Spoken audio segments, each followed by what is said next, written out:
to share his thought with us. আসসালামু আলাইকুম। আমিও বাংলায় বলি। অনেক আপনারা শুনেছেন, আসলে কথা প্রায় শেষ হয়ে গেছে।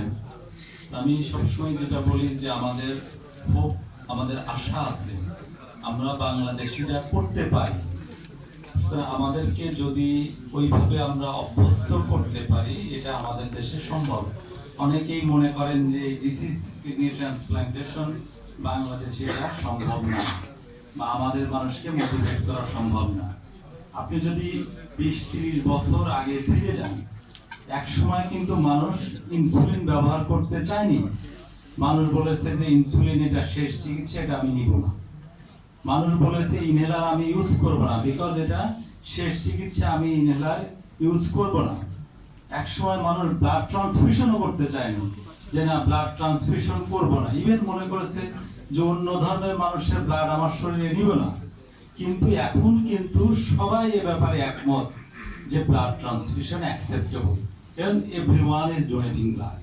তো এটা একেবারে স্বাভাবিক হয়ে গেছে।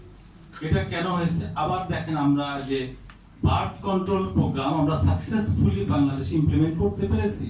বাংলাদেশের জনসংখ্যা বৃদ্ধিকে আমরা থামিয়ে দিতে পেরেছি।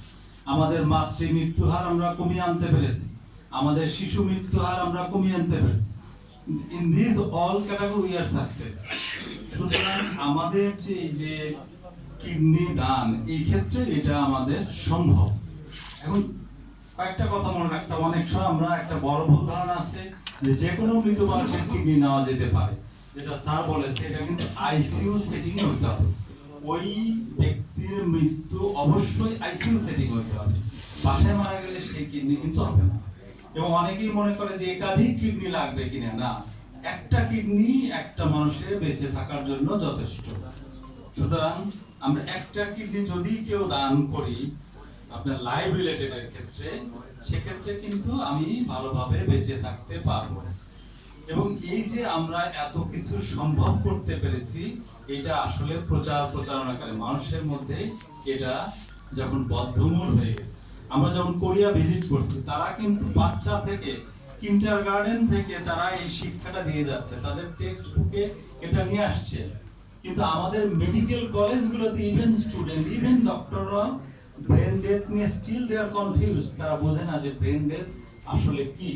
সুতরাং এটা যদি সহজ করে আমরা সবাই সমাজের প্রত্যেকটা স্তরে আমাদের শিশুদেরকে, কারণ আজকে যে শিশু 20 বছর পরে সে বাংলাদেশে লিডিং চলে আসবে। সুতরাং এই টেক্সট বইতে প্রত্যেকটা পর্যায়ে যদি আমরা এটা অন্তর্ভুক্ত করতে, আজ না হলে 10 বছর পরে, 20 বছর পরে এটা একদম নর্মাল হয়ে যাবে।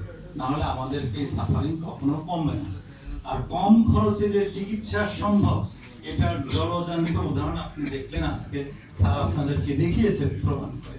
তাহলে কিডনি ফাউন্ডেশন কিভাবে রান করতেছে, আপনাদের প্রত্যেককে আমি ইনভাইট করব, আপনারা সময় থাকলে কিডনি ফাউন্ডেশনে যে নিজের চোখে দেখে আসেন যে কিভাবে ম্যানেজমেন্ট সঠিক করলে মানুষকে স্বল্প খরচে স্ট্যান্ডার্ড চিকিৎসা দেওয়া সম্ভব।